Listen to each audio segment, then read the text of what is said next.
कैसे हो भी सभी? सबसे पहले हमने पिछली क्लास में देखा था कि भारत की भौगोलिक स्थिति व विस्तार, जिसमें हमने ये देखा कि भारत की सीमा कितनी पड़ोसी देशों के साथ में लग रही है, भारत के कितने राज्य पड़ोसी देशों के साथ में क्या सीमाएं बना रही हैं, और उनकी लोकेशन कहाँ कहाँ पर आते हैं, कौन सी दिशाओं में आते हैं, भारत का सबसे उत्तरी बिंदु, दक्षिणी बिंदु, पश्चिमी बिंदु, पूर्वी बिंदु, इनका अक्षांशीय विस्तार कहाँ से कहाँ तक था। नेक्स्ट में अब उसी का और आगे जिक्र करेंगे। तो भी भारत का भौगोलिक विभाजन, भौगोलिक विभाजन का मतलब क्या है? भी भारत का भौगोलिक विभाजन से क्या मतलब बनता है?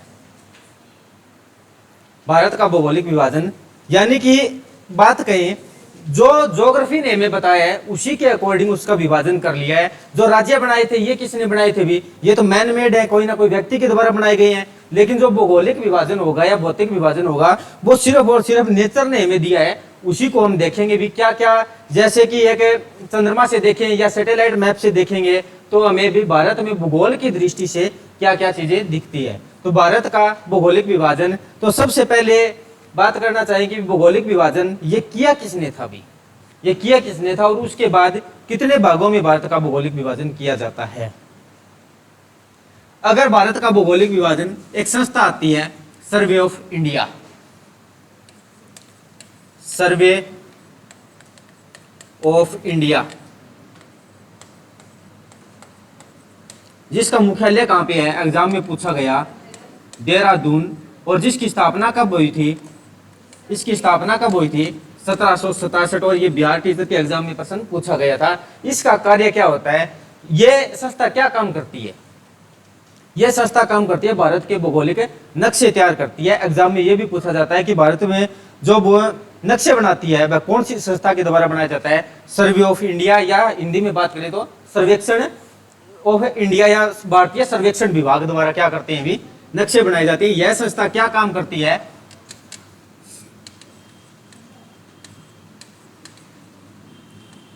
भारतीय नक्शे तैयार करती है।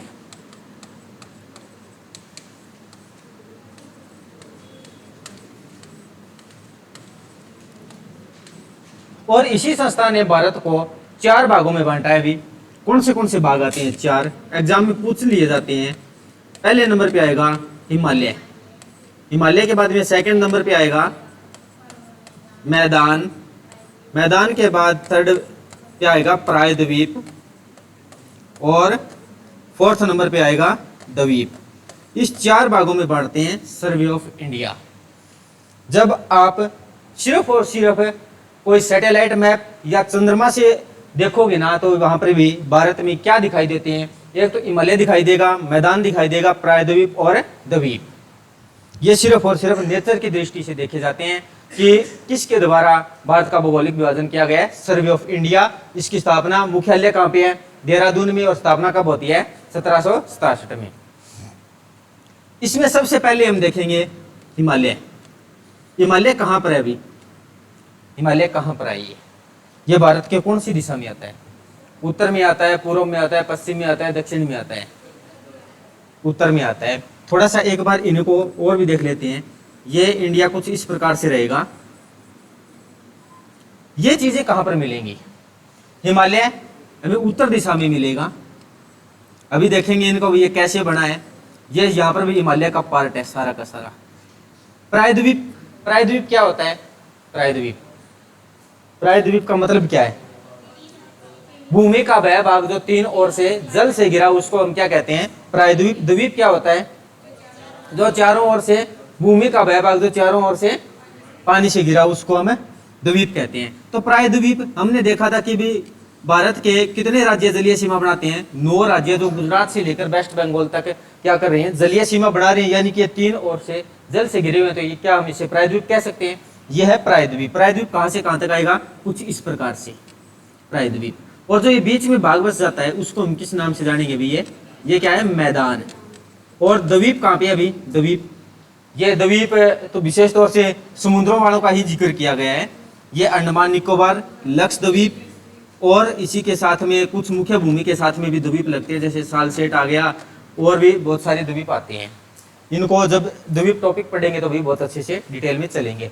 तो सबसे पहले भी हिमालय, हिमालय की उत्पत्ति कैसे हुई थी? हिमालय के बारे में क्या जानते हो? आपने 2-4 प्रश्न सुने होंगे भाई, यकीन हो रहा हो ना हो रहा हो भाई। हिमालय के एक भारत कौन से भूभाग का हिस्सा हुआ करता था? गोंडवाना भूभाग का हिस्सा हुआ करता था। ये प्रश्न सुना है आपने? सुना है। और हिमालय की उत्पत्ति तैथिस सागर में हुई है, ये भी सुना है। ये कैसे हुई भाई? कैसे हो सकता है? आज इतना बड़ा हिमालय है, 8848 से सबसे हाईएस्ट पीक माउंट एवरेस्ट की है, और यहाँ पर भी कभी समुद्र हुआ करता था। ये बात यकीन हो रही है या नहीं हो रही है? ये बात यकीन नहीं हो रही तो भी अपने को तो यकीन करनी पड़ेगी। और ये बात किसने बताई थी भी? हिमालय की उत्पत्ति के बारे में सबसे पहले बात करेंगे तो एक व्यक्ति आते हैं अल्फ्रेड वेगनर, वो कि जर्मनी के थे। उन्होंने ये बहुत कुछ अच्छी सी थ्योरी दी है, और ये थ्योरी उन्होंने ही बताया है कि किस कारण से ये हिमालय की उत्पत्ति हुई है और अलग अलग भागों में बंटा है। तो टॉपिक क्या रहेगा? हिमालय की उत्पत्ति।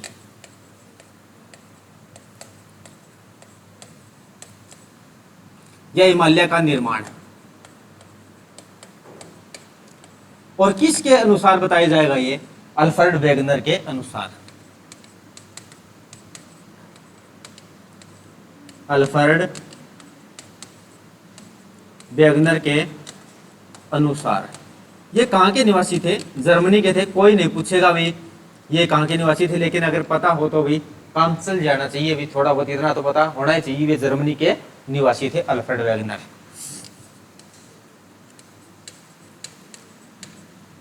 जर्मनी के निवासी।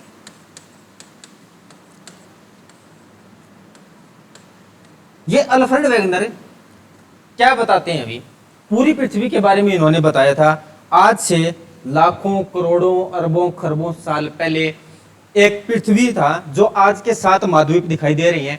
कौन से 7 महाद्वीप हैं? जब आप इसको देखोगे तो ये कौन सा महाद्वीप आता है? उत्तर अमेरिका, ये दक्षिण अमेरिका, ये अफ्रीका, अफ्रीका के बाद में ये यूरेशिया। यूरेशिया कह सकते हैं। यूरेशिया किसे बोला जाता है? यूरोप प्लस एशिया को क्या बोला जाता है? यूरेशिया। ऑस्ट्रेलिया और अंटार्कटिका। इनके बारे में क्या बताते हैं अल्फ्रेड वेगनर के? आज से लाखों करोड़ों साल पहले एक युग हुआ था जिसका नाम था कार्बोनिफेरस युग, और इस युग में ये सभी के सभी क्या थे भी? एक ही गोला हुआ करते थे। क्या बताते हैं कि आज से एक युग था। युग का समय क्या है अभी? बहुत बड़ा है। कोई नहीं पूछेगा भी कितने समय बाद में क्या हुआ था भाई? लाखों करोड़ों अरबों खरबों साल बाद में ये प्रोसीजर चलती है, और एक युग आता है जिसको किस नाम से जानते हैं? कार्बोनिफेरस युग। इस युग में क्या बताया जाता है? जो आज के 7 महाद्वीप हैं, ये एक गोले के रूप में हुआ करते थे, और इस एक गोले के चारों ओर क्या था भी? पानी हुआ करता था। जो एक गोला था उसको किस नाम से जानते थे भी? पेंजिया के नाम से जानते थे, पेंजिया। और जो इसके चारों ओर पानी था उसको पेंथालासा के नाम से जानते थे।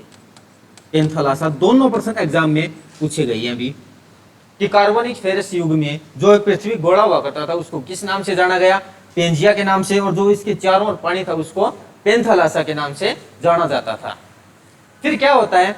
एक यूपी पुलिस में भी एग्जाम में प्रश्न पूछा गया था भी, सबसे बड़ा द्वीप बताइए कौन सा था? एक तो पेंजिया ऑप्शन में था, 3-4 और थे भी, वो मेरे ध्यान में नहीं है, लेकिन जो पेंजिया ऑप्शन में था ये क्या है भी? एक प्रकार से द्वीप ही है। सबसे बड़ा द्वीप का अगर जिक्र करेंगे भी इस काल में तो भी कौन सा था? पेंजिया ही था। पेंजिया क्या है भी? अब चारों ओर पानी से घिरा हुआ है, जो इस पानी को किस नाम से जानते हैं भी? पेंथालासा के नाम से जानते हैं। ये दोनों प्रश्न पूछे गए हैं, और यूपी पुलिस में ये पूछ लिया गया भी सबसे बड़ा द्वीप कौन सा था? तो पेंजिया था। फिर क्या होता है भी? ये कुछ समय बीत जाते हैं, कुछ समय का मतलब ये लाखों करोड़ों अरबों साल बाद फिर क्या होगा? सेकेंड एक युग आएगा जिसका नाम है ट्राइसेंथिक युग। और ट्राइसेंथिक युग में ये पेंजिया चंद्रमा के आकर्षण के कारण 2 भागों में टूट जाता है भाई। ट्राइसेंथिक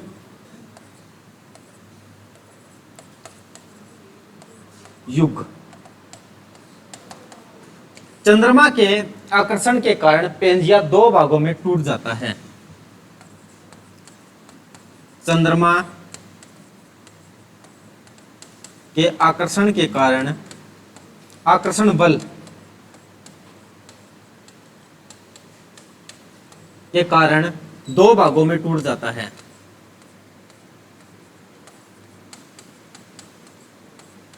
दो भागों में टूट जाता है। कौन से दो भागों में? पेंजिया दो भागों में टूटेगा, इसी प्रकार से टूट जाएगा। ये दो भाग और इसके चारों ओर क्या है? पानी हो जाएगा। जो ऊपर वाला भाग आता है उसको हम किस नाम से जानते हैं? अंगारा लैंड। और नीचे वाला भाग आएगा गोंडवाना लैंड।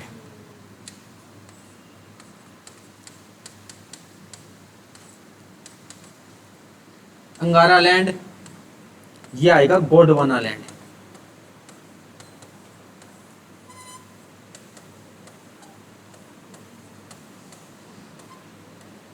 और जो पानी था, अब इस पानी को किस नाम से जाना जाएगा?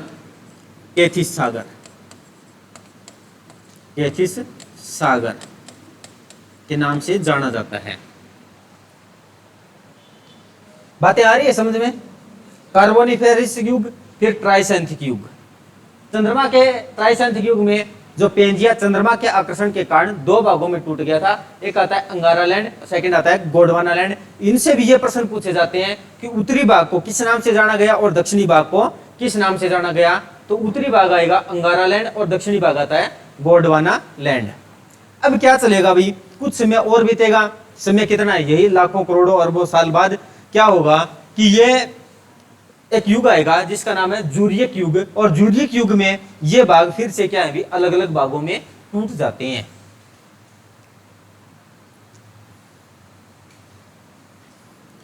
थर्ड नंबर पे जुरासिक युग। जुरासिक युग, और इसमें क्या होगा? अंगारा लैंड, गोंडवाना लैंड, ये क्या करेंगे भी? अलग अलग भागों में टूट जाएंगे। जो अंगारा लैंड है, गोंडवाना लैंड है, ये क्या है भी? जो आज के महाद्वीप दिखाई देते हैं इन्हीं भागों में टूट जाते हैं। जो ऊपर के तीन महाद्वीप हैं कौन से हैं? मैप से देखना यहां से। जो ऊपर के तीन महाद्वीप हैं, एक तो उत्तर अमेरिका, ये क्या रहेगा? उत्तर अमेरिका, यहां पर यूरोप और एशिया। इन तीन भागों में टूट गया था कौन सा? अंगारा लैंड। और गोंडवाना लैंड क्या हुआ भी? जो बचे हुए चार हैं, दक्षिण अमेरिका, अफ्रीका, ऑस्ट्रेलिया और अंटार्कटिका, इन भागों में टूट गया था गोंडवाना लैंड। इनको लिखिए भाई। ये अंगारा लैंड किन तीन भागों में टूट जाता है? उत्तर अमेरिका,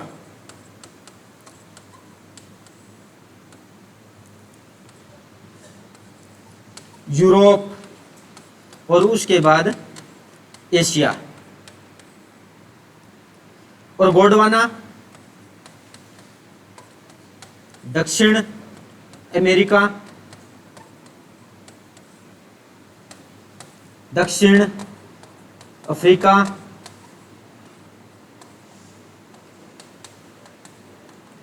ऑस्ट्रेलिया और एक आएगा अंटार्कटिका।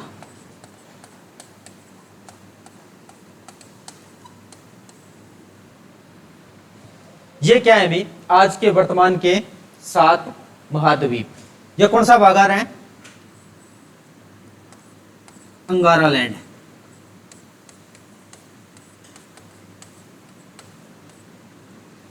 और ये गोंडवाना।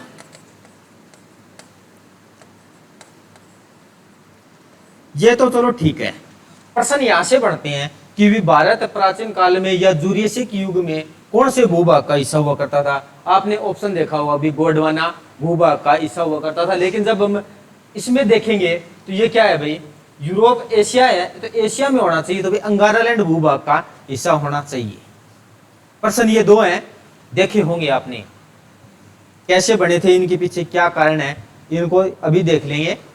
क्या बताते हैं अभी अल्फ्रेड वेगनर साहब? ये प्रोसेस चला भी, एक पेंजिया हुआ करता था। पेंजिया उसके बाद में दो भागों में टूटा, अंगारा लैंड और गोंडवाना लैंड। फिर ये अंगारा लैंड और गोंडवाना लैंड फिर से एक 3 भागों में और एक 4 भागों में टूट जाता है। प्रश्न इनसे भी पूछ लिए जाते हैं भी, उत्तर अमेरिका कौन से भूभाग का हिस्सा था भाई? अंगारा लैंड एक या नहीं था? कुछ इस प्रकार से प्रश्न भी पूछे जाते हैं। तो गोंडवाना जो नीचे के 4 महाद्वीप हैं, दक्षिण अमेरिका, दक्षिण अफ्रीका, ऑस्ट्रेलिया और अंटार्कटिका में टूट जाता है। तो ये प्रोसीजर क्या है भाई? आगे चलती रही। और अल्फ्रेड वेगनर साहब ने इनके बारे में बहुत सारे क्या किए थे भाई? प्रयास भी किए थे। और जब ये थ्योरी इनके बारे में बताते हैं कि इनका जन्म 1880 के आसपास हुआ था और सारी उम्र इसी चीज को उन्होंने खोज करते हुए भी बिता दी थी। जब इनकी मृत्यु हुई थी 1940 के आसपास, तो ये क्या किया अभी, इनकी ये थ्योरी फेल भी हो जाती है। फेल होने के बाद में पता नहीं भी सरकार इनको कैसे मान रही है। वर्ल्ड ज्योग्राफी में इंडियन ज्योग्राफी का भी पार्ट माना हुआ है और HSSC SSC इनसे प्रश्न पूछे रही है अभी, तो अपने को तो पढ़ना पड़ेगा। तो ये थ्योरी क्या हो जाती है, फेल हो जाती है। उन्होंने एक बात और भी बताई थी कि जो आज के 7 महाद्वीप हैं, अगर इनको दोबारा से सेट कर दिए जाए ना, अगर एक साथ में जोड़ दिए जाए तो क्या है, पुणे से एक पेंजिया बन सकता है। उन्होंने ये बात बताई थी और उन्होंने इसी के लिए एक थ्योरी दी थी जिसका नाम है जिग्सा फिट। यानी कि जिग्सा फिट में उन्होंने एक बात बताई थी कि आज के ये 7 महाद्वीप हैं, इनको एक साथ पुनः जोड़ा जा सकता है, तो क्या बनेगा, पेंजिया बन जाएगा, पेंजिया बन जाएगा। एक थ्योरी है, क्या रहेगी, jigsaw fit. Jigsaw fit exam में बहुत बार पूछी गई है। जिग्सा फिट 7 महाद्वीप को पुनः जोड़ा जा सकता है। 7 महाद्वीपों को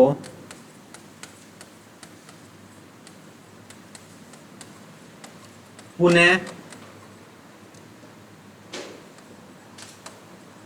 जोड़कर पेंजिया बनाया जा सकता है।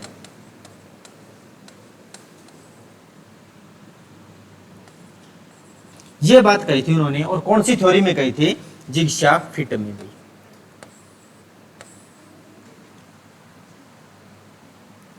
अब वो देखेंगे भी माहौल कैसे भी भारत गोंडवाना भूभाग का हिस्सा हुआ करता था, और अब वर्तमान में किसका है भी, अंगारा लैंड का है। हिमालय की उत्पत्ति टेथिस सागर में भी कैसी हुई है, कि यहाँ पर भी प्राचीन काल में जो आज का हरियाणा है, यहाँ पर भी क्या है, कभी समुद्र हुआ करता था।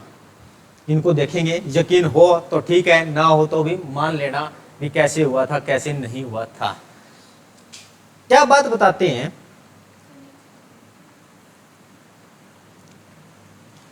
अंगारा लैंड और गोंडवाना लैंड अलग अलग भागों में टूट चुके हैं। जो अंगारा लैंड है, यहां से क्या बना भाई, पहले नंबर पे तो उत्तर अमेरिका और उसके बाद में दक्षिण अमेरिका। अगर देखोगे तो ये इसी प्रकार से है ना। उसके बाद यहां से क्या होता है, ये क्या रहेगा भाई, एशिया और यूरोप को हम क्या कहते हैं, यूरेशिया। अगर किसी को पता ना हो तो भाई जो एशिया आएगा ना, एशिया और प्लस यूरोप, या यूरोप प्लस एशिया करिए भाई, यूरोप प्लस एशिया, इसको क्या बोला जाता है, यूरेशिया। और हम अब क्या है भाई, जिक्र किसका करेंगे, यूरेशिया का ही जिक्र करेंगे, यानी कि यूरोप और एशिया क्या है, जुड़े हुए हैं। इसी के नीचे एक महाद्वीप आता है, ये कौन सा है, दक्षिण अफ्रीका। दक्षिण अफ्रीका, और यहां पर क्या है, एक ऑस्ट्रेलिया। ऑस्ट्रेलिया यहां पर अभी, ऑस्ट्रेलिया समझ लेना। ये क्या है, यूरेशिया। अल्फ्रेड वैगनर साहब ये बात बताते हैं कि आज से लाखों करोड़ों, ये क्या है भाई, यूरेशिक युग में 7 भागों में टूट चुके हैं। टूटने के बाद में क्या था भाई, ये भी तो कभी एक साथ में थे, एक साथ में थे, बाद में अलग हुए हैं भी, जब अंगारा गोंडवाना भूभाग के हिस्से थे। तो इनमें से बीच में जब आप वर्ल्ड मैप देखोगे ना, तो यहाँ पर एक द्वीप आता है, मेडागास्कर द्वीप आता है। अगर नहीं आता तो देख लेती हैं, ये है भाई, बात को समझते हुए चलेंगे। ये है मेडागास्कर द्वीप, ये अफ्रीका महाद्वीप का क्या है, सबसे बड़ा द्वीप है। यहां से क्या होता है कि ये एक ही साथ में थे, पहले ये तो इसी के साथ में था, ये ऑस्ट्रेलिया महाद्वीप भी इसी के साथ में था, और इसके बीच में से एक प्लेट आती है जो कि इंडियन प्लेट है, ये टूटकर भाई उत्तर की ओर चलना गति कर देते हैं। ये अल्फ्रेड वैगनर साहब बताते हैं, भी मैं नहीं बता रहा, मान के चलना है, ये चीजें हो रही है। यहाँ से क्या है अभी, एक इंडिया कुछ इस प्रकार से है अभी आज के समय में जो प्रायद्वीप देखते हैं, और उसके बाद में ये ऑस्ट्रेलिया था। कुछ इस प्रकार से अलग अलग हिस्सों में टूटते हैं। टूटने के बाद में इंडिया ये क्या करेगा, भारतीय प्लेट उत्तर की ओर गति करना स्टार्ट कर देते हैं। अभी कुछ इस प्रकार से आगे चलेगा, चलता जाएगा, चलता जाएगा, और आगे बिल्कुल एंड में जाकर क्या होगा, अभी यूरेशियन प्लेट से टकराएगा। तो यूरेशियन प्लेट से टकराएगा, जब कोई दो चीजें एक साथ में टकराएगी तो टकराने के बाद में क्या होगी, ऊपर तो उठेगी। तो यही बात है कि जो भारतीय प्लेट जब यूरेशियन प्लेट से टकराती है तो दोनों के टकराने के परिणाम स्वरूप या क्या होती है, अभी हिमालय की उत्पत्ति होती है। और ऑस्ट्रेलिया क्या हो जाता है, अभी फिर आगे चलकर इधर ये पूर्व की ओर गति करना स्टार्ट कर देते हैं। अगर इनको देखेंगे ना तो यहां से कुछ दर्शाया गया है, ये यहां पर भाई एक समय ऐसा था कि इंडिया, देख लेना बाद में नोट करेंगे, ये अफ्रीका महाद्वीप है। यहाँ पे अफ्रीका महाद्वीप के पास में ये मेडागास्कर है और ये इंडिया है। यहाँ से इंडिया के बाद में इंडिया क्या कर रहा है, अभी उत्तर की ओर गति कर रहा है। नेक्स्ट में आप देखोगे इसमें ज्यादा गैप है, इसमें थोड़ा सा और आगे चले गए हैं। आगे चलने के बाद में ये थोड़ा सा और आगे जा रहा है और ये बिल्कुल भी एंड में इससे टकरा जाएगा एशिया से। और ये कौन सा है, इंडिया। ये टकराने के परिणाम स्वरूप ये गति करता जाएगा, गति करता जाएगा। जब दो चीजें आपस में टकराएंगी तो क्या होगा, टकराने के परिणाम स्वरूप तो कोई ना कोई तो एक दूसरे के ऊपर जाएगी। तो जाएगी तो ये कुछ गति इस प्रकार से करते हुए दर्शाया गया है। 10 मिलियन वर्ष पहले ये भारत बना था, 24 मिलियन वर्ष पहले ये थोड़ा सा और पीछे हुआ करता था, और उसके बाद 38 मिलियन वर्ष पहले ये भारत यहाँ पर था, 55 पे यहाँ था भाई, और 71 मिलियन वर्ष पहले ये यहाँ पर हुआ करता था। फिर ये प्रोसेस आगे चलता गया और बिल्कुल एंड में भाई ये हिमालय की उत्पत्ति हो जाती है यहाँ पर। किसके अनुसार, अल्फ्रेड वेगनर के अनुसार, कि हिमालय की उत्पत्ति मानी जाती है। और हिमालय कैसा एक पर्वत है, हिमालय कैसा पर्वत है, एक तो बलित पर्वत है। बलित पर्वत क्या होता है भी, अगर बलित पर्वत की बात करोगे तो जब हम पढ़ते आ रहे हैं कि पृथ्वी पे क्या है, 3 चीजें पाई जाती है कुछ इस प्रकार से। पहले पे तो आता है कि भूप्रपटी, फिर क्या है मेंडल, और इस पे बाद में क्या आ जाता है, करोड़। ये क्या है, 3 भाग इसमें है। जब ये भारतीय प्लेट आगे चल रही है, क्या है, पृथ्वी का ही तो एक टुकड़ा है, एक प्लेट ही है, तो ये 3 चीज इसमें भी है। और जब आगे से यूरेशियन प्लेट टकराएगी तो 3 चीज क्या है, उसमें भी तो यही है, भूप्रपटी है, मेंडल है और करोड़ है। जब ये आपस में टकराती है तो टकराने के परिणाम स्वरूप क्या हो जाती है, ये एक दूसरे के ऊपर जाएंगे। तो ऊपर जाएंगे तो क्या हो जाता है, एक बलित पर्वत होता है, एक पर्तदार पर्वत बनता है। यानी कि एक बार कौन सी भी भूप्रपटी मिलेगी, फिर मेंडल मिलेगा, फिर करोड़ मिलेगा, ये ऊपर नीचे मिलता रहेगा। आप एक बात सुनते आ रही हो कि माउंट एवरेस्ट की क्या है भी, हाइट बढ़ रही है, ये भी सुनते आ रहे हो। उसके पीछे क्या कारण है, उसके पीछे क्या कारण माना जाता है, हाँ, प्लेटों की गति, यानी कि प्लेट टेक्टोनिक थ्योरी, यही है अल्फ्रेड वेगनर की, यानी प्लेटों का विवर्तनाक। जब ये आगे बढ़ रहा है तो ये आज से तो नहीं बढ़ रहा, बहुत सालों से पहले से बढ़ता आ रहा है और बढ़ता रहेगा। उन्होंने, वैज्ञानिकों का कहना यही है, और आज के वैज्ञानिक भी इस बात को मानते हैं कि भाई हिमालय की हाइट बढ़ रही है। तो हिमालय की हाइट बढ़ने का कारण क्या है कि ये इंडिया अब थोड़ा बहुत यूरेशिया या एशिया में क्या है, आगे समाता जा रहा है, और ये चलता ही जाएगा। एक समय ऐसा भी आएगा जो अपना हरियाणा यहाँ पर है ना, कुछ समय के बाद में ये हरियाणा भी इसी हिमालय में समा जाएगा। अपने को टेंशन लेने की जरूरत नहीं है, कम से कम 2-3 लाख साल बाद की बात है। अपने लिए तो भाई 2021 ये ठीक है, ये सदी, 4-5 पीढ़ी सारा किमी हालेगा, 1 लाख साल बाद में तो बहुत कुछ है। तो अपने तो धूमकेतु देख लेंगे तो ठीक है, 2062 में दिखाई देगा, देख लेना, आंखें बचा के रखना, फोन फान कम यूज करना, कदे बुढ़े तेरे में देखे जाओ, दिखे ही को नहीं मानतो। धूमकेतु देखना है, बस इतना ही मकसद है। उससे पहले जॉब लेंगे तो भाई बहुत अच्छी बात है, नहीं तो फिर भाई देखने की तो इच्छा रखना, जरूर रखना, इतना तो अपने आप को मेंटेन रखना भी, दिखाई दे 2062 में धूमकेतु कैसा भी हो भी। हमने 2024 में ये चीजें पढ़ी थी और 2062 आज हमको फिर से भी 2024 की यादें ताजा हो गई है। प्लेट टेक्टोनिक थ्योरी यही है। अब इसको भाई नोट करेंगे, बातें समझ में आई भी, हिमालय कैसे बना और उसके पीछे का कारण क्या था।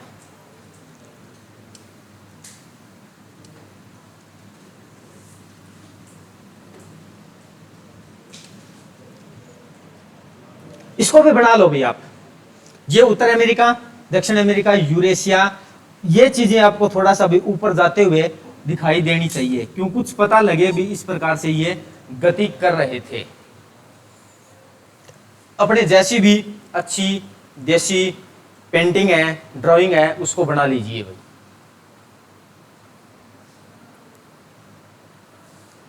और एक नोट्स बनाने के लिए सफेद कॉपी रखा करो भाई, सभी की सभी व्हाइट कॉपी होनी चाहिए।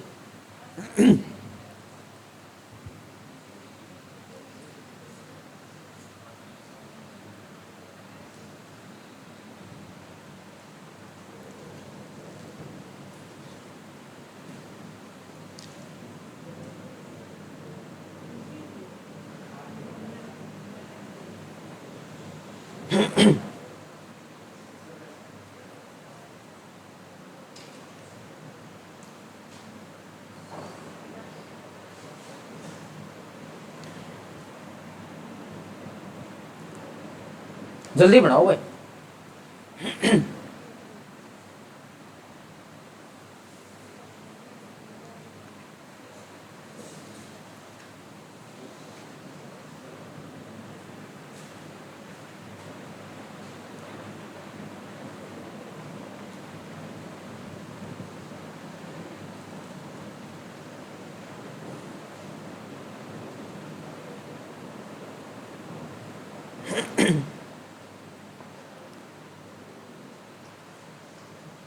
चलो भाई, जो चीजें यहाँ पर दिखाई गई है उन्हीं बातों को नोट करना है।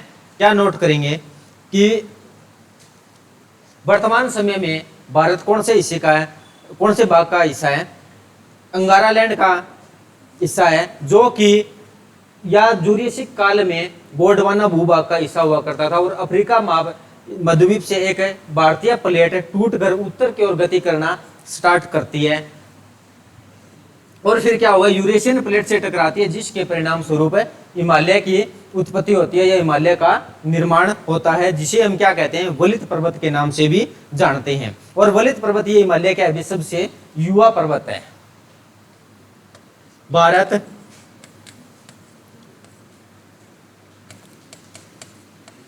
गोंडवाना भूभाग का हिस्सा हुआ करता था, हिस्सा हुआ करता था, जो वर्तमान में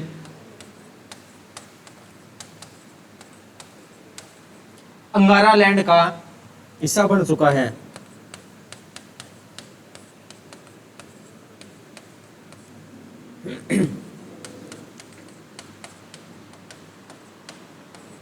हिस्सा बन गया है।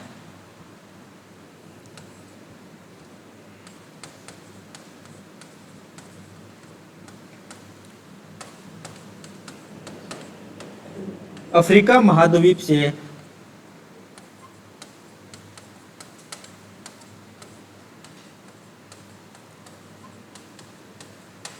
भारतीय प्लेट टूटकर उत्तर की ओर गति करना आरंभ कर देती है।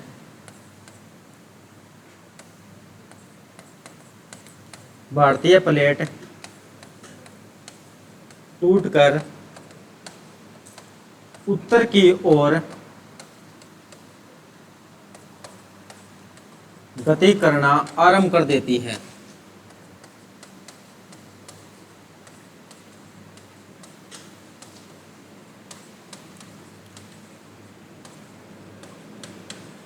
और यूरेशियन प्लेट से टकराती है।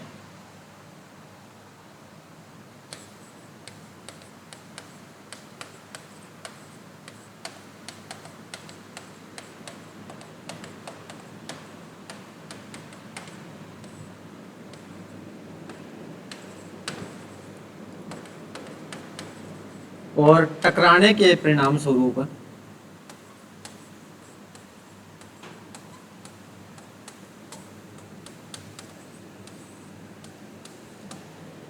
जो पानी है उसको किस नाम से जाना रहे हैं यहाँ पे भी,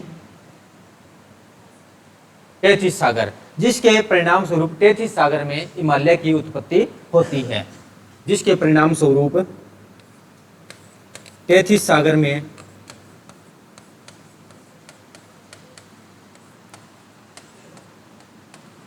हिमालय का निर्माण होता है। हिमालय का निर्माण होता है।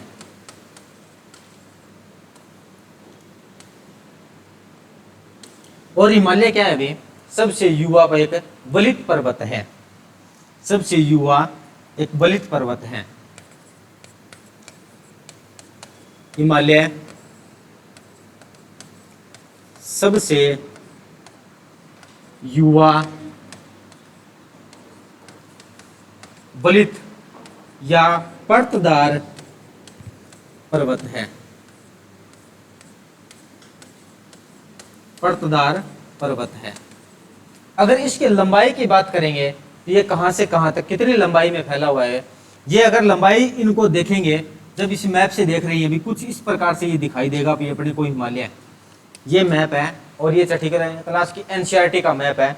जब ये यहाँ से स्टार्ट होता है और स्टार्ट होने के बाद में ये टकराया तो इसी पूरा वे में था, तो टकराएगा जहां जहां पर से टकराएगा तो क्या होगा कि कोई पृथ्वी का कुछ भाग ऊपर उठेगा, जिसने क्या कर लिया, अभी हिमालय पर्वत का रूप धारण कर लिया है। तो जब इसका धारण कर लिया तो ये कहां से कहां तक चलता है, ये यहाँ से चलकर यहाँ तक चलेगा, जिसकी लंबाई कितनी मानी जाती है, 2400 किलोमीटर। और ये यहाँ पर चौड़ाई की बात करेंगे तो ये पश्चिम में 400 किलोमीटर और पूर्व में क्या है भी 150 किलोमीटर की चौड़ाई तक ही सीमित है। यहाँ चौड़ाई के बारे में प्रश्न नहीं पूछा जाता क्योंकि अलग जगह पर अलग अलग हो जाती है, लेकिन लंबाई से प्रश्न पूछ लिया जाता है भी इसकी लंबाई कितनी है, 2400 किलोमीटर है।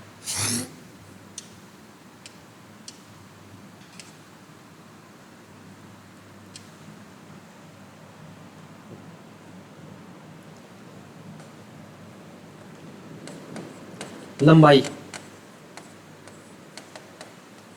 2400 किलोमीटर। चौड़ाई की बात करेंगे तो चौड़ाई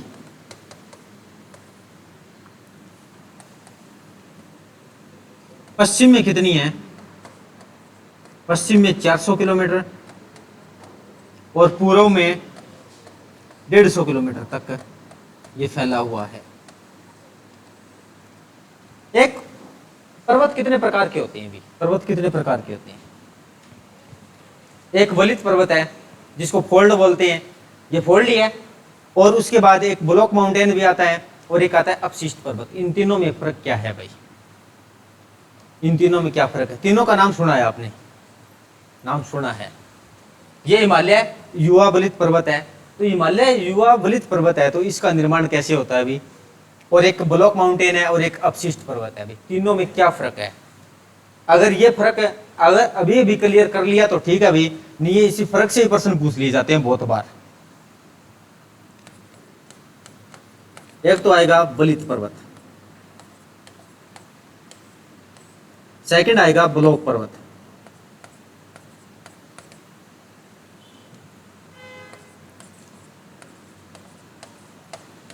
फिर आता है एक अपशिष्ट पर्वत,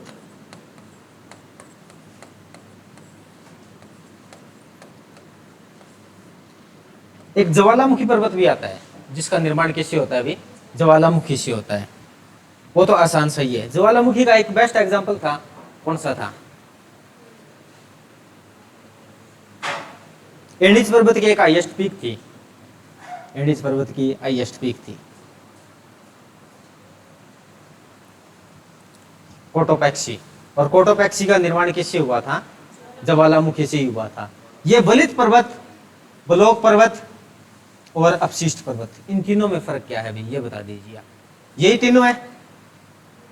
हाँ जी, वलित पर्वत क्या है, ये क्या होगा, इसका निर्माण कैसे होता है, प्लेटों के टकराने के परिणाम स्वरूप होता है। यह पर्वतदार पर्वत भी इसे बोलते हैं, क्योंकि पर्वतदार क्यों बोला जाता है, जब दो प्लेट आपस में टकराएंगी, ये भी पृथ्वी का हिस्सा है और ये भी कोई ना कोई पृथ्वी का हिस्सा है, तो इसमें भी क्या है, भूप्रपटीय है, मेंडल और करोड़ है, और इसमें भी क्या है, भूप्रपटीय, मेंडल और करोड़ है। तो ये जब आपस में टकराएंगे तो क्या, टकराने के परिणाम स्वरूप कोई तो हिस्सा ऊपर जाएगा, तो ऊपर जाएगा तो ये क्या बन जाती है भी, अपने आप में पर्वतदार पर्वत बन जाती है। तो वलित पर्वत का निर्माण कैसे होता है भी, जिसे पर्वतदार पर्वत भी बोलते हैं, यानी कि प्लेटों के टकराने के परिणाम स्वरूप जिसका निर्माण हुआ है उसको हम क्या बोलते हैं, वलित पर्वत बोलते हैं। और एग्जाम्पल कौन सा माना जाता है, हिमालय,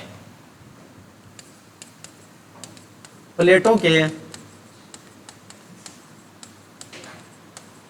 टकराने से निर्माण होता है। एग्जाम्पल क्या है भाई, हिमालय,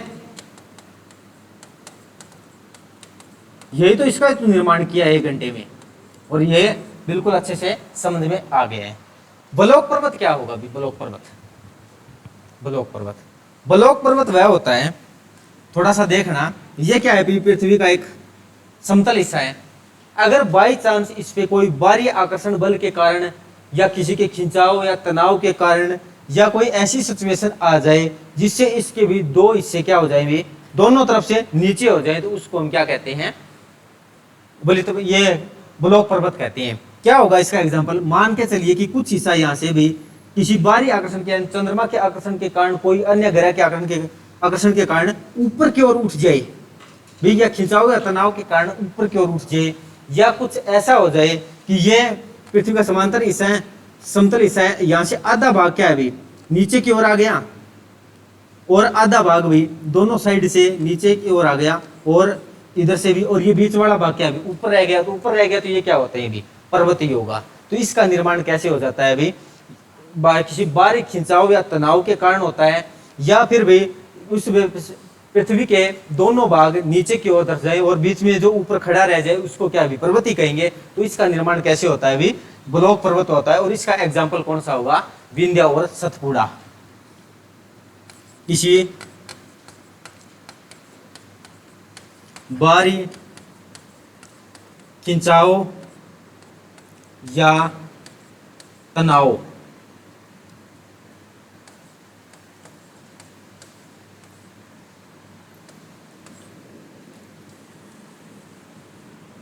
से होता है।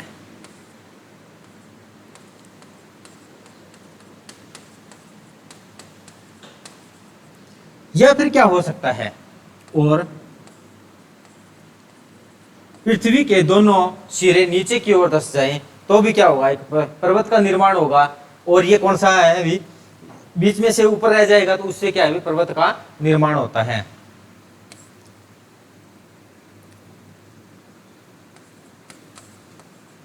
दोनों सिरे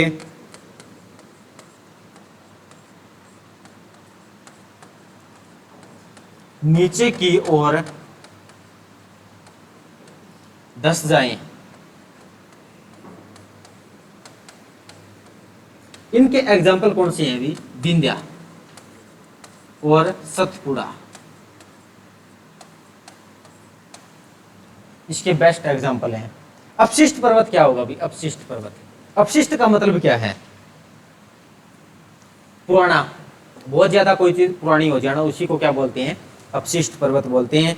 हद से ज्यादा। और विश्व का सबसे प्राचीन पर्वत कौन सा है? विश्व का सबसे प्राचीन पर्वत का बात करेंगे तो अरावली आता है। और अरावली क्या है? एक ये तो है भी एक बलित पर्वत है, या कौन सा भी पर्वत हो इसमें से, अगर वो बहुत ज्यादा समय के बाद में क्या हो जाए? ये प्राचीन हो जाए और अपने आप में टूटना स्टार्ट हो जाए धीरे धीरे।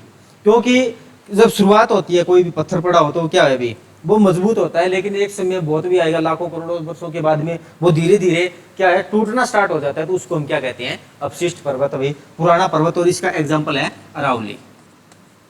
इन तीनों बातों को भाई ध्यान में रख लेना, बहुत काम की चीजें हैं अरावली।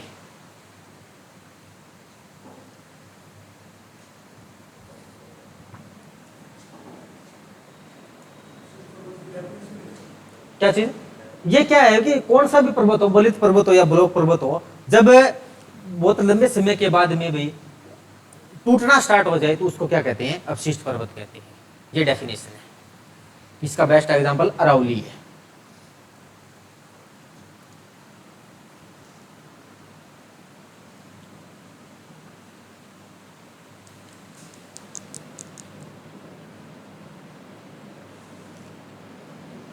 अब हिमालय है, हिमालय बना है कुछ इस प्रकार से बना है। भैया हिमालय को देखोगे तो आप, ये हिमालय में दिखाई देता है।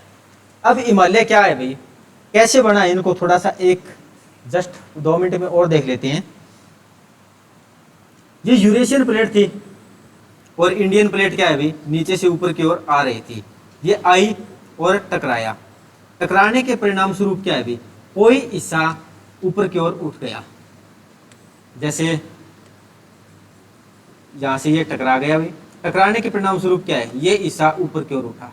फिर क्या है भाई, ये प्लेट और भी आगे गति कर रही है, गति कर रही है तो उसके बाद में जस्ट ये ऊपर उठ चुका है, उठने के बाद में ये प्लेट फिर से भी आगे की ओर फोर्स लगा रही है, तो उसके बाद नेक्स्ट टाइम में थोड़े से गैप आने के बाद में एक हिस्सा और ऊपर उठ गया भाई, फिर थोड़ा सा और आगे चलता गया तो एक हिस्सा और ऊपर उठ गया, फिर और आगे चलता गया तो भी एक हिस्सा और ऊपर उठ गया। इस प्रकार से ये भी आगे चलते जा रहे हैं, यानी कि एक हिस्सा यहाँ पर ऊपर उठा हुआ है, फिर थोड़ा सा गैप आता है भाई, ये नेचर की ही देन है भी, कैसे आया कैसे नहीं आया। फिर और आगे चले तो एक हिस्सा फिर से क्या है भी ऊपर की ओर उठ गया, फिर थोड़ा सा गैप आया, फिर एक हिस्सा ऊपर की ओर उठा, और ये फिर और आगे चलते गए इस प्रकार से, यानी कि हिमालय का निर्माण होता है। जब ये आगे चलते गए तो आगे क्या किया गया अभी, इसी हिमालय को 4 भागों में बांट दिया जाता है अभी।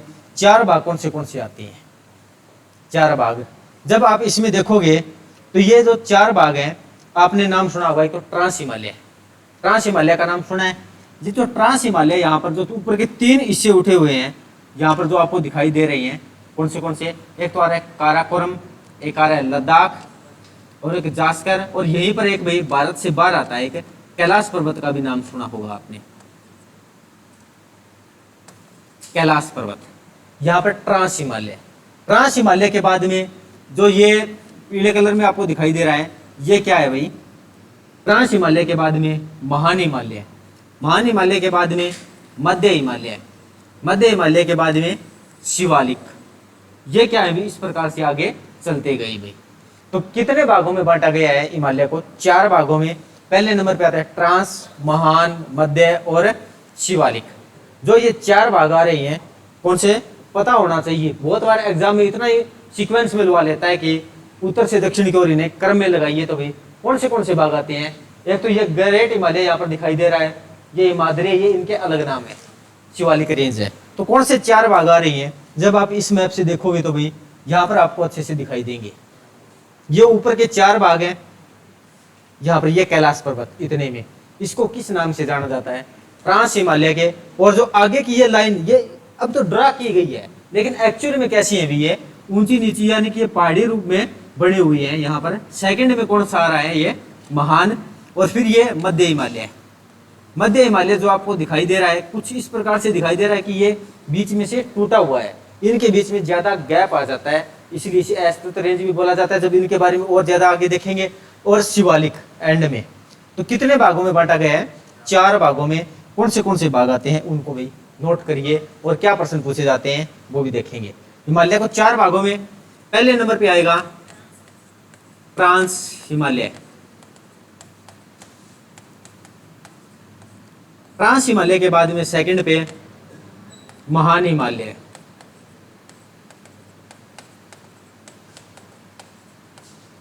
थर्ड पे आएगा मध्य हिमालय, और फोर्थ पे आएगा शिवालिक।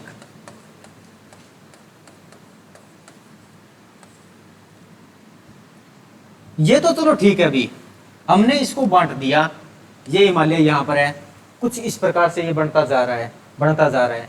जब ये इनमें से हमें कैसे पता चलेगा कि, मान के चलिए हम हरियाणा यहाँ से चले हैं, आगे चलेंगे तो कब शिवालिक आया, शिवालिक आ गया, ये तो पता चल गया, अभी स्टार्ट हो चुका है, कब खत्म हुआ, और उसके बाद में महान हिमालय स्टार्ट हुआ, महान हिमालय कब खत्म हुआ और कब समाप्त हुआ, उसके बाद में महान हिमालय कब स्टार्ट होता है, और ये कैसे कैसे आगे चलता जाता है, अभी इनको देखेंगे। तो इनके बीच में कोई ना कोई चीजें तो निर्धारित की गई होगी, कोई ना कोई लाइन आया होगा, तो भी ये 2 हिमालयों के बीच में क्या है, ये डिफरेंस क्लियर कर सके, तो इनके बीच में कुछ लाइनें आती हैं, और इन लाइनों से भी बहुत बार प्रश्न पूछा गया है भाई। इन लाइनों से कौन से लाइन आती हैं, सबसे पहले जो ट्रांस हिमालय और महान हिमालय के मध्य में एक लाइन आएगी, जिसको हम क्या बोलते हैं, सच्चर जोन या हिंज लाइन के नाम से जानते हैं, जो इनके मध्य में आएगी। ये कहाँ पर भाई मानी गई है, कोई ना कोई जगह, क्या प्रॉपर तो दिखाई तो कुछ भी नहीं देता, जैसे कोई यहाँ से आगे जा रहा है, फतेहाबाद से सिरसा जा रहा है, तो बीच में क्या है, गांव आ रहा है, कोई गांव का तो नाम ही दिया गया है, तो वो एक धरती, तो उसी प्रकार से इनके बीच में भी लाइनें आती हैं। जो ये लाइन आ रही है ट्रांस हिमालय और महान हिमालय, इसके बीच में किस नाम से, यानी कि इनके बीच में कौन सी लाइन इनको अलग करती है, जिसका नाम है सच्चर जोन या हिंज लाइन। सेकंड आएगी हिंद लाइन एग्जाम में पूछी गई है भाई ये लाइन। फिर महान हिमालय और मध्य Himalaya,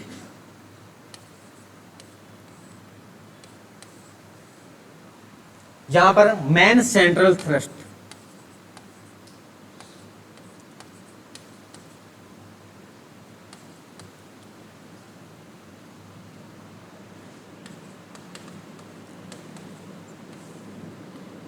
thrust, man central thrust के नाम से इसे जाना जाता है। महान हिमालय और शिवालिक के मध्य में जो लाइन आएगी उसको किस नाम से जानते हैं? सीमांत दरार।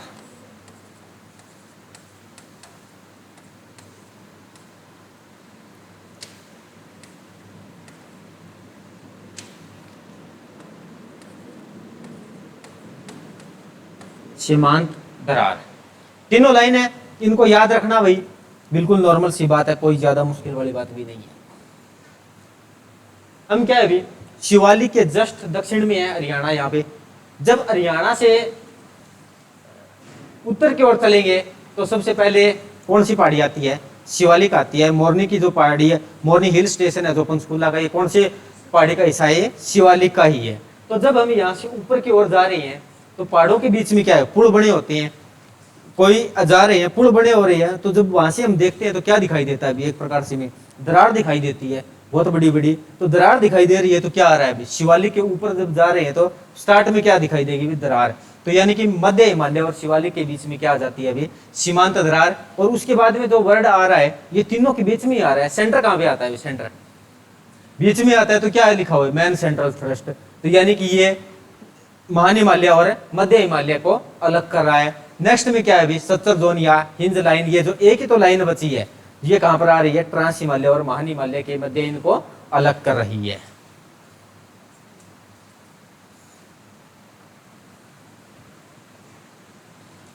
हिमालय को कितने भागों में बांटा गया है? 4, ट्रांस हिमालय, महान हिमालय, मध्य हिमालय और शिवालिक हिमालय। अब देखेंगे भी ट्रांस हिमालय को भी फिर से आगे भी इनको बांट दिया गया है, कहां कहां पर भी क्या क्या चीजें आ रही है उनको देखेंगे। एक ट्रांस हिमालय और कंप्लीट करेंगे भाई। ट्रांस हिमालय, इनको पहले समझ लेते हैं ट्रांस हिमालय के बारे में क्या जानकारी है।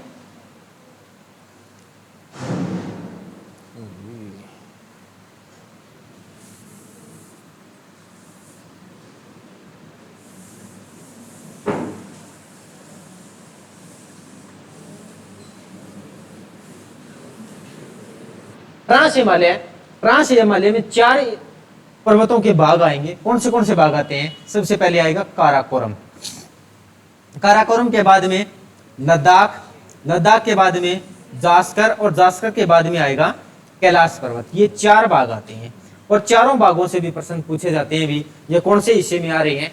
ट्रांस हिमालय में। ट्रांस हिमालय में सबसे उत्तर में कौन सा हिस्सा आ रहा है? Karakoram.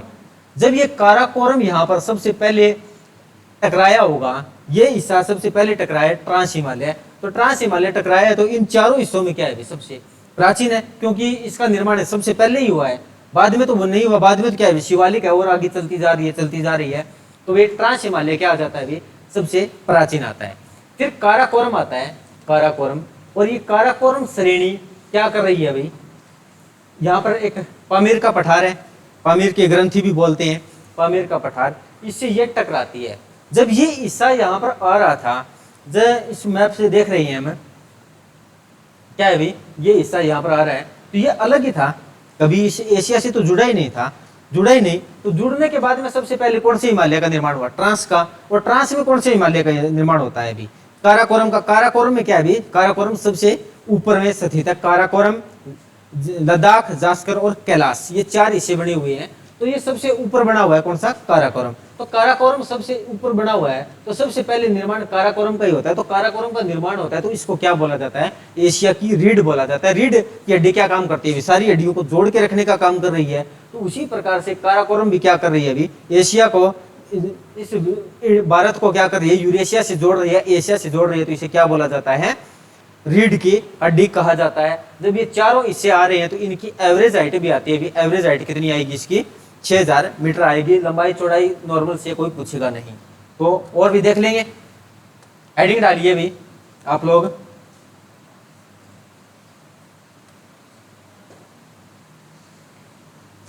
Trans Himalaya,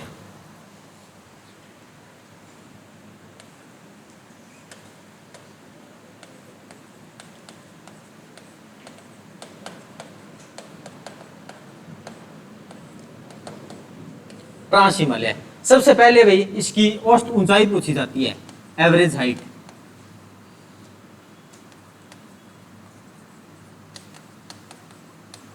average height कितनी आएगी? 6000 मीटर। चौड़ाई के बारे में कोई पूछेगा नहीं, लेकिन जब ट्रांस हिमालय के बारे में बात करेंगे तो इसका निर्माण भी क्या होता है, सबसे पहले होता है। तो क्या कहें, सबसे प्राचीन पर्वत है और इसका अधिकांश हिस्सा कहां पर माना जाए अभी? तिब्बत में है, तो इसलिए इसे तिब्बती हिमालय भी कहा जाता है। ट्रांस हिमालय इसका अधिकांश हिस्सा कहां पे अभी? तिब्बत में है, इसलिए इसे तिब्बत का तिब्बती हिस्सा भी कहा जाता है। ट्रांस हिमालय ओनली ऑन, यह सबसे प्राचीन है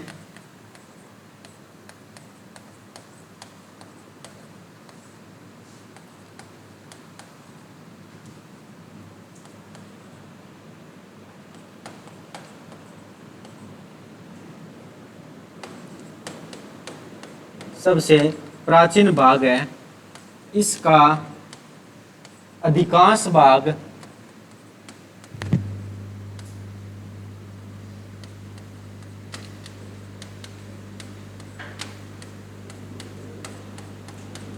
तिब्बत में है, इसलिए इसे तिब्बती हिमालय भी कहा जाता है। इसलिए इसे तिब्बती हिमालय भी कहा जाता है।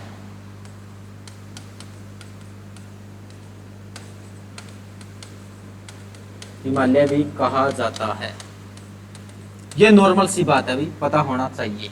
सबसे प्राचीन भाग है, ये मोस्ट इंपॉर्टेंट है, तिब्बत में है तो इसलिए से तिब्बती हिमालय भी कहा जाता है। ट्रांस हिमालय में 4 भाग आएंगे। कौन से भाग आते हैं? 4 भाग कौन से आ रही है? पहले नंबर पे आएगा काराकोरम, काराकोरम। सेकंड पे आएगा लद्दाख, थर्ड पे आएगा जास्कर,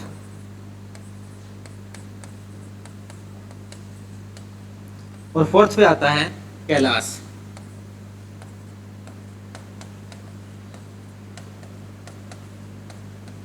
चार हिस्से हैं, काराकोरम, लद्दाख, जास्कर और कैलाश। कैलाश ये कहां पे है अभी? ये तिब्बत में आता है, भारत से बाहर है काराकोरम।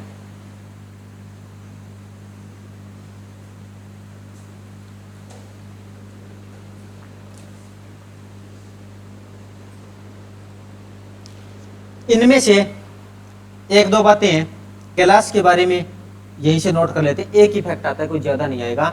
इसकी हाईएस्ट पीक आएगी माउंट कैलाश, और ये तिब्बत में स्थित है। ये हाईएस्ट पीक है भाई, शॉर्ट फॉर्म में चलेगी। एचपी हिमाचल प्रदेश नहीं है, ये हाईएस्ट पीक है। कौन सी होगी? माउंट कैलाश। माउंट कैलाश, और ये तिब्बत में स्थित है, तिब्बत में स्थित है। बस इसी के बारे में इतनी बातें। एक बार हाईएस्ट पीक पूछी गई थी भाई, तिब्बत में स्थित है, और इससे एक्स्ट्रा इसमें कुछ भी नहीं है। काराकोरम इसमें बहुत ज्यादा है भाई, तो अलग से इसकी हेडिंग डालिए काराकोरम पहले नंबर पे।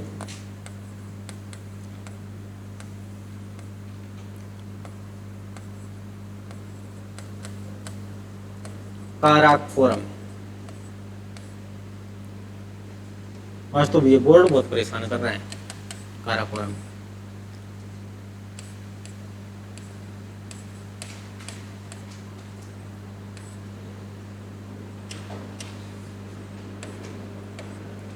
काराकोरम के बारे में पहली बात तो क्या रहेगी कि ये सबसे पहले टकराता है, इसका निर्माण पहले होता है, तो इसको क्या बोला जाता है अभी, एशिया की रीढ़। एग्जाम में प्रश्न पूछा गया अभी काराकोरम, इसे एशिया की रीढ़ कहा जाता है।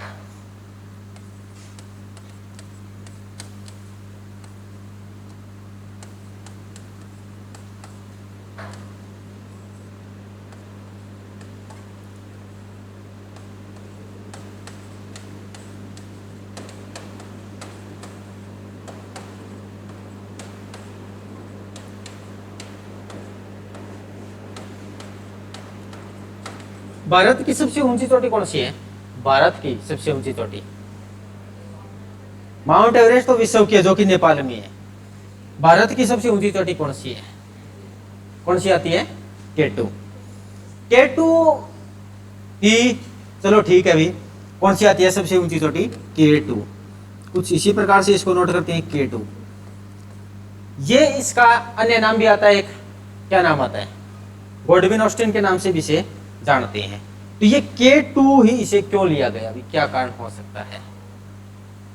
हाँ, K2 2 भी आया है, इसके पीछे भी कोई ना कोई तो कारण होगा, कोई ना कोई तो इसके पीछे भी कारण होगा। जब इसी को हम मैप से देख रही हैं तो ये क्या है अभी, काराकोरम रेंज बनी हुई है। काराकोरम ये दर्शाई जा रही है, लेकिन एक्चुअल में पहाड़ कैसे होते हैं जब आपने देखे भी होंगे, कुछ इसी प्रकार से होते हैं कि बने होते हैं ऊंचे नीचे ऊंचे नीचे ऊंचे नीचे, ये आगे चलते रहते हैं। और इनमें क्या है भी, एक पहाड़ ऐसा भी है जिसका K2 के नाम से जानते हैं, ये कि भारत का सबसे ऊंची चोटी है। तो इसमें से K2 का मतलब कहां से आया? ये काराकोरम है, और काराकोरम का जो पहला वर्ड आ रहा है ना, ये K इसी से लिया गया है, और ये K1 है, कोई K2 है, और ये चलते चलते K64 आते हैं। और उसमें से क्या हो रहा है भाई, कोई K2 नाम का पर्वत है, वो सबसे ऊंचा पर्वत है। अब पता लगा भाई K2 क्यों लिया गया, K कहां से लिया गया? अभी काराकोरम का पहला वर्ड है 1 2 3 4, और ये K64 आ रही है, उसमें से K2 क्या है भाई, सबसे ऊंचा पर्वत है। इसका एक अन्य नाम भी आता है, अन्य नाम क्या है? इसी का नाम आता है गॉडविन ऑस्टिन, क्योंकि गॉडविन ऑस्टिन नामक व्यक्ति ने इसकी ऊंचाई की खोज की थी, या इसकी ऊंचाई को मापने खोज की है, मापने का ही काम किया है साथ में, क्योंकि इसने खोज की थी गॉडविन ऑस्टिन ने। और गॉडविन ऑस्टिन का भी एक अन्य नाम भी आता है, ये प्राचीन नाम आता है, प्राचीन नाम।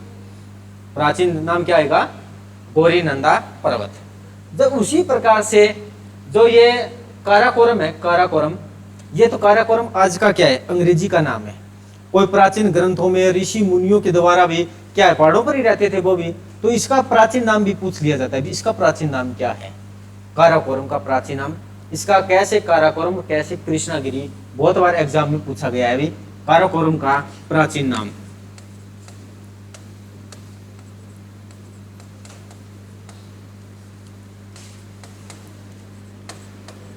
प्राचीन नाम क्या होगा? कृष्णागिरी। ये अंग्रेजी नाम है भाई। और इसमें क्या आते हैं अभी, कुछ हिमनद आते हैं। हिमनद, हिमनद का मतलब क्या होता है? ग्लेशियर। एक पहाड़ ऐसा है जैसे ये बना हुआ है, और इसके चारों ओर क्या है भाई, बर्फ है, और ये बर्फ फिर बाद में पिघलेगी तो क्या हो जाएगा भाई, ये ग्लेशियर चलना स्टार्ट हो जाते हैं, हिमनद।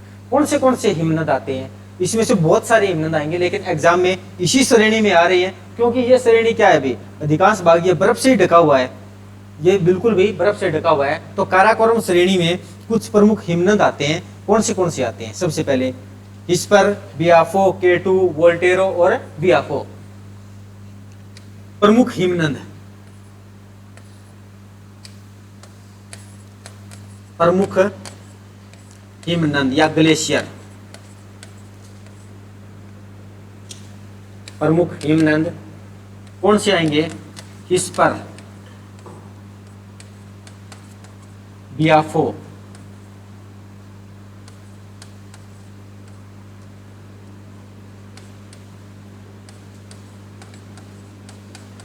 हिस्पर, बियाफो,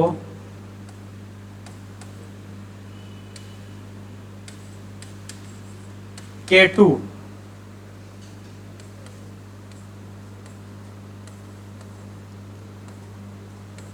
ये भी बोल्ट, तो आज बोल्ट और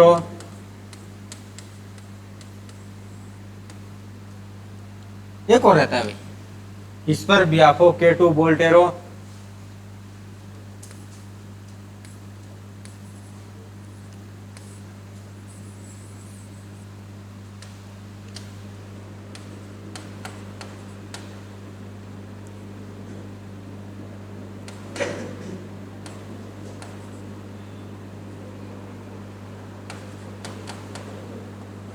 बियाफो, K2, बोल्टेरो और सियाचिन। ये 5 एग्जाम में प्रश्न पूछे गए हैं। प्रमुख क्या है? हिमनद। और इसमें से एक हिमनद क्या है? अभी K2 है, जो क्या भारत की सबसे ऊंची चोटी है। ये भारत की सबसे ऊंची चोटी। और इसका अन्य नाम क्या आता है? एक अन्य नाम और एक प्राचीन नाम। दो नाम आ रहे हैं, एक अन्य नाम और एक प्राचीन नाम। क्या रहेगा ये भारत की सबसे ऊंची चोटी? K2 भारत की सबसे ऊंची चोटी।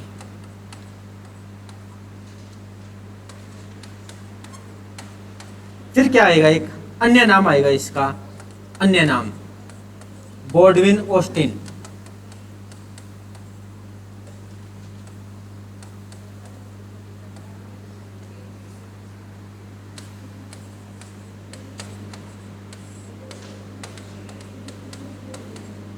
Godwin Austen. फिर ये क्या है? गॉडविन ऑस्टिन नामक व्यक्ति ने इसकी खोज की थी। फिर इसका एक प्राचीन नाम आता है, प्राचीन नाम। प्राचीन नाम, ये नाम कहां पर मिला है भाई? कोई वेद है, कोई ग्रंथ है, कोई ऋषि मुनियों की किताब है, उनमें इसका नाम मिला है, प्राचीन नाम। और इसका प्राचीन नाम क्या है भाई? गौरीनंदा पर्वत। गौरीनंदा पर्वत।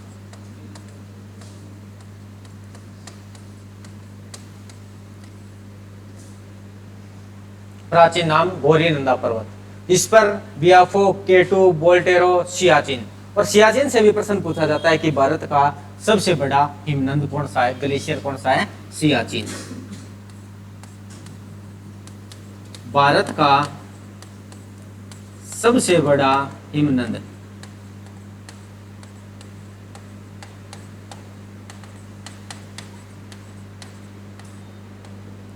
सबसे बड़ा हिमनद सियाचिन ग्लेशियर। ये बातें कहां से आ रही हैं? काराकोरम से। काराकोरम को क्या बोला जाता है? एशिया की रीढ़।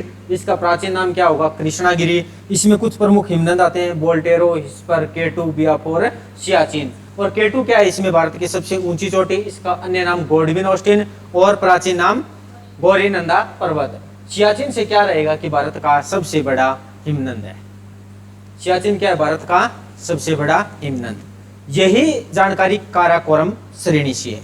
काराकोरम श्रेणी के बाद में कौन सा आता है? लद्दाख। ये 3 है, इन्हीं के बारे में पूरा करेंगे भाई। ट्रांस हिमालय एक साथ में पूरा होना चाहिए, यादा नहीं होना चाहिए। कल कोई एब्सेंट रह जाएगा तो उसमें क्या है? इसको परेशानी होगी। सेकंड पे आएगा लद्दाख श्रेणी।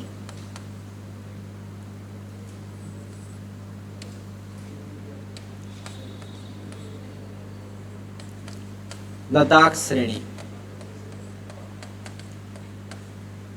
लद्दाख श्रेणी की एक हाईएस्ट पीक आती है, सबसे ऊंची चोटी, हाईएस्ट पीक। इसका नाम है राकापोसी।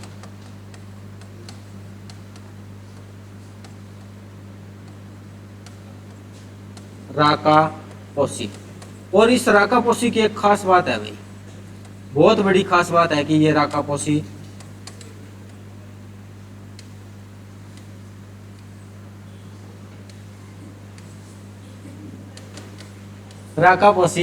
ये राकापोसी विश्व की सबसे तीव्र ढलान वाली चोटी है।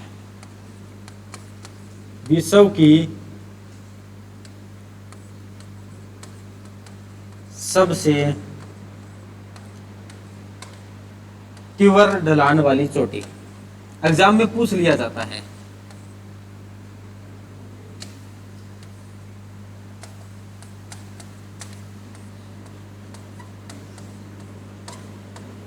विश्व की सबसे तीव्र ढलान वाली चोटी कौन सी है? राकापोसी। और ये किसकी हाईएस्ट पीक है? लद्दाख श्रेणी की है। हाइट देखोगे तो कितनी हो सकती है अभी? 77-88 मीटर है इसकी। अगर बस नोट कर लेना, याद नहीं करना अभी, कोई ज्यादा दिमाग पे जोर नहीं देना है। ये जो डाटा वगैरह, सिर्फ माउंट एवरेस्ट की हाइट तो सभी को पता ही है, 8848 किलोमीटर है। किलोमीटर नहीं, मीटर है। तो ये इसमें से बस पता ही होना चाहिए भी इतनी ऊंची है, इतनी नीची है लद्दाख। लद्दाख के बाद में कौन सी आ रही है? जास्कर। जास्कर के बारे में कोई एक्स्ट्रा इसमें जानकारी बिल्कुल मिलेगी, लेकिन एग्जाम के पॉइंट ऑफ व्यू से कोई ज्यादा जरूरत नहीं है। लेकिन एग्जाम में कभी कभी ये जब उत्तर से दक्षिण की ओर सीक्वेंस में लवा लेता है तो उनमें से जास्कर को क्या है भी याद करना पड़ेगा। कैलाश पर्वत कहाँ पे आ रहा है, ये तिब्बत में है। इसकी हाईएस्ट पीक कौन सी है, माउंट कैलाश है।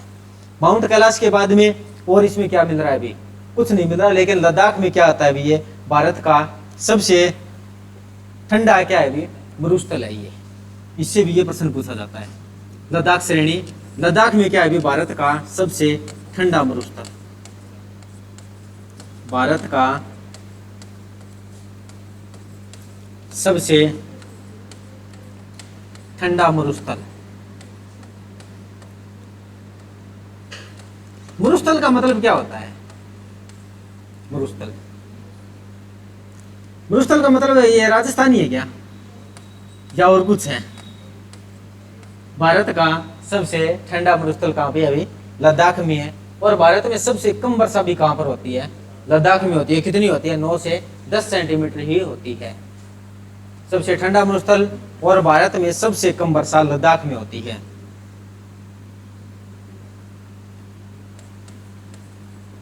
लद्दाख में है।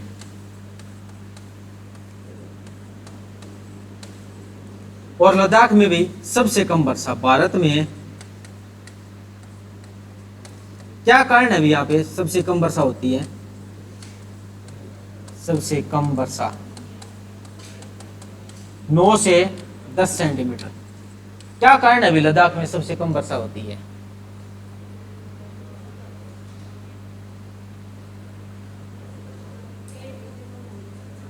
पेड़ पौधे तो नहीं, बहुत सारी हिमालय में तो पेड़ पौधों से ढका हुआ है ये तो। हाँ, वाष्पीकरण कुछ हद तक ठीक है लेकिन प्रॉपर नहीं है। मान हिमालय में होती है, मान हिमालय यूरोप से ढका हुआ है, वहां पर वर्षा होती है, लेकिन लद्दाख में नहीं होती। हाँ, मानसून किस किसने पढ़ा था आप में से, मानसून तो उसमें बताया था भी क्या कारण है यहाँ पे। हाँ, क्या कारण होता है यहाँ से सबसे कम वर्षा होने का, यही कारण है। आपको पता होगा कौन सी हवा बारिश करती है, गर्म हवा या ठंडी हवा। ठंडी हवा क्या करती है, बारिश करती है। जब ये नमी युक्त हवा होगी तो क्या ये हाइट पे जा पाएगी, नहीं जा पाएगी। और उसके बाद में क्या है भाई, ये पहले तो लद्दाख है, यहाँ पे ये लद्दाख श्रेणी है। और उसके बाद मान हिमालय की हाइट क्या है अभी और ज्यादा है, फिर मध्य हिमालय है और फिर शिवालिक है। तो सबसे पहले ये कहां पर टकराती है, ये शिवालिक से टकराएगी। ठंडी हवाएं, नमी युक्त हवाएं हैं, तो ये क्या करेगी, इससे हवा क्या कर देती है अभी, ज्यादातर बारिश कहाँ पे होती है, शिवालिक में होती है। थोड़ी बहुत बचेगी तो कहाँ पे जाएगी, ऊपर उठेगी। ऊपर उठेगी तो गर्म होगी, गर्म हवा क्या करेगी, बारिश करती नहीं है। नहीं करती है तो क्या है, चलो ठीक है भी, जैसे तैसे करके शिवालिक को पार करगी, मध्य हिमालय और महान हिमालय तक बारिश हो जाती है। और उसके बाद में ये हवाएं बिल्कुल सूख जाती हैं, इसके पास में ये बरसात करने की इसमें अक्षमता ही नहीं होती। इसी कारण से क्या हो जाती है, यहाँ पे सबसे कम वर्षा होती है भारत में। ये मानसून में हमने देखा भी था। तो ये ट्रांस हिमालय के 4 पार्ट हैं, काराकोरम, लद्दाख, जास्कर और कैलाश। अब यहां से एक लाइन और भी बनेगी कि ट्रांस और महान के मध्य भी कौन सी लाइन इनको अलग कर रही है, सत्तर जोन। ट्रांस और महान हिमालय को 70 जोन या हिंज लाइन द्वारा अलग किया जाता है। ट्रांस और महान हिमालय को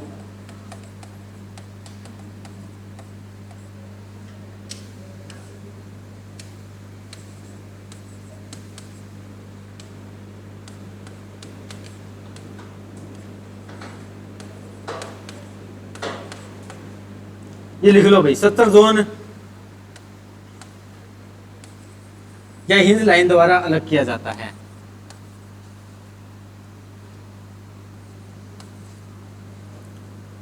आज तो ये तो भाई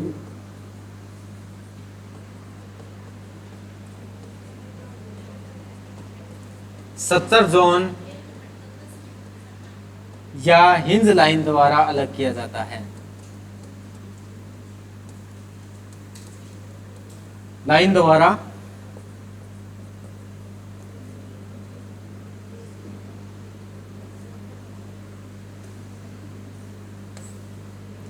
अलग होता है। ये ट्रांस हिमालय कंप्लीट है भाई।